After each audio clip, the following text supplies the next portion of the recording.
최상병 수사외압 수렁에 빠진 국힘당, 쌓이는 업보. 김종대 연세대 통일교육원 객원교수. 지금의 국민이 이미 총선에서 승리하고 싶다면 광화문 사거리에서 당 지도부 전원이 석고대죄하거나 오체투지라도 해야 한다.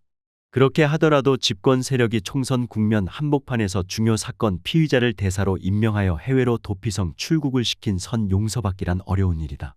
그런데 여론에 밀려 이종섭 대사가 귀국할 것으로 알려진 그날, 한동훈 비대위원장은 이제 문제가 다 해결되었다며 더 오만한 태도로 성난 민심에 기름을 부었다.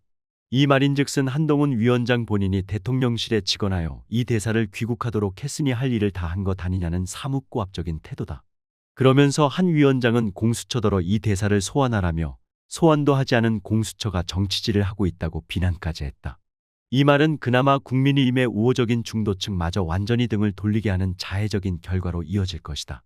이 말이 나온 이튿날인 21일에 인천공항에 나타난 이종섭 대사는 자신의 귀국이 주요 방산협력국가 공관장 회의에 참석하고 한 호주 2+2 회담 실무준비차 귀국한 것이라고 짤막한 입장을 밝혔다.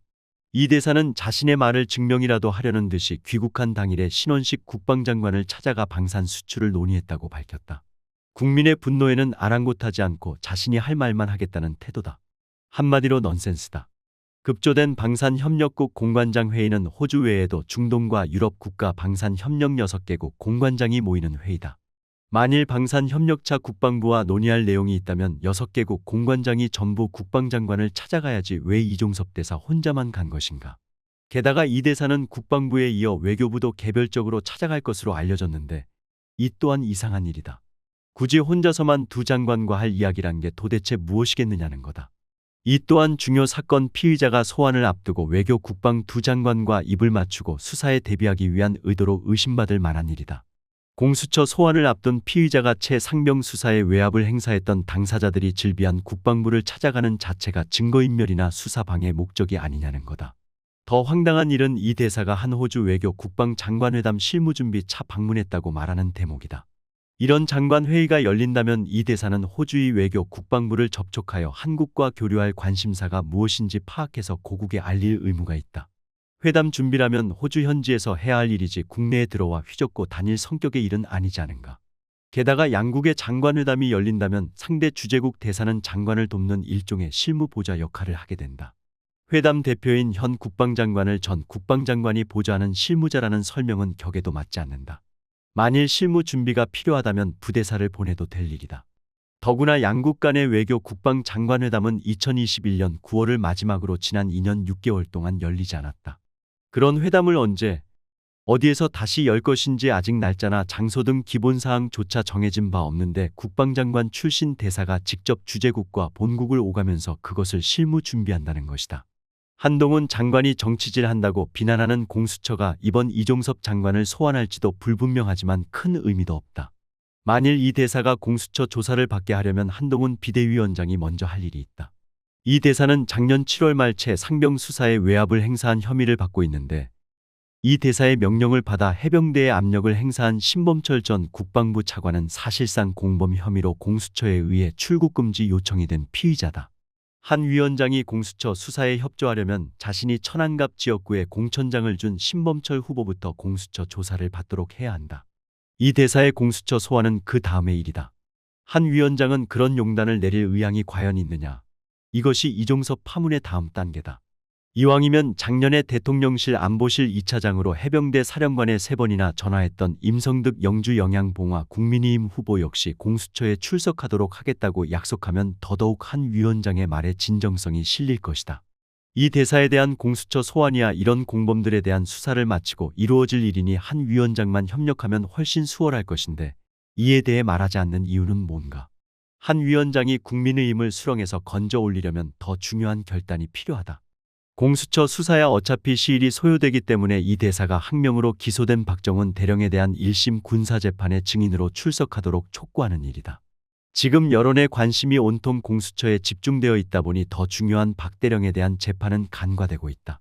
22일 용산 군사법정에서 열린 박 대령에 대한 3차 공판에서는 작년 7월 최상병 사망사건 수사 결과를 이첩하지 말라고 명령한 당사자가 바로 이종섭 당시 국방장관이었다는 이윤세 해병대 정훈공보실장의 증언이 나왔다.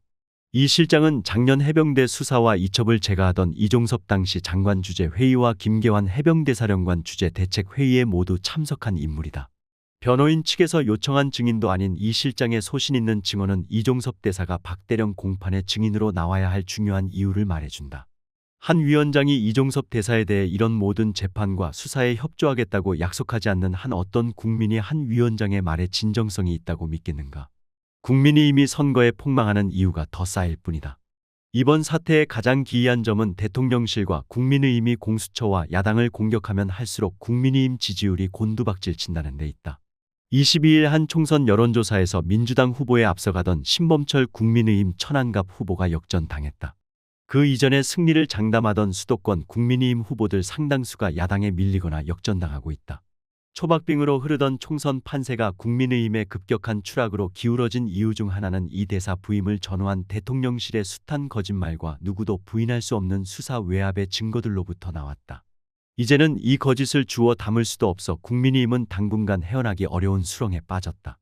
작년 7월 31일부터 8월 2일까지 대통령실과 국방부와 해병대 간에 오고 간 수많은 통신기록과 공문서, 메모 등 외압의 증거들이 사방에 널려 있어 더 이상 집권 세력이 거짓으로 이를 수습하기란 불가능하다.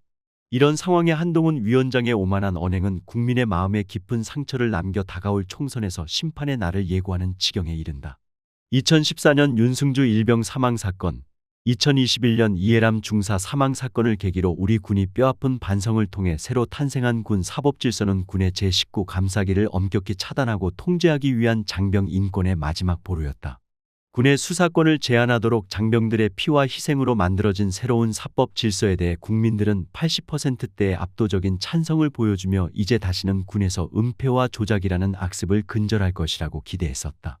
새로운 사법질서 하에서 첫 번째 군 장병 사망 사건이 바로 최상병 사망 사건이었고 바로 여기서 수사 외압과 은폐가 자행되었기 때문에 이 사건은 우리 군에 깊은 상처를 남겼다. 따라서 이 사건은 단순히 대통령실과 국방부의 직권남용과 권리행사 방해라는 법률적 문제를 넘어 국가안보의 중추를 흔들고 군의 공정과 정의를 훼손하는 이적 행위에 가깝다. 바로 이런 이유에서 외압과 조작, 거짓말로 군 사법질서에 도전하는 대통령실과 국방부에 대해 국민의 불신과 분노는 상상 이상으로 크다는 점을 대통령실과 여당만 모르고 있다. 바로 이 점이 역으로 다가올 총선에서 국민들에게는 선명한 투표의 기준을 제시하는 망회의 소득이라 할 수 있을까? 인권의 역사를 전부 뒤집어 엎으려는 정권의 무도함을 심판할 수 있는 주권자의 역량을 표출함으로써 한국 민주주의가 아직 건강하다는 것을 내외에 과시하는 결과로 이어지기를 기대한다.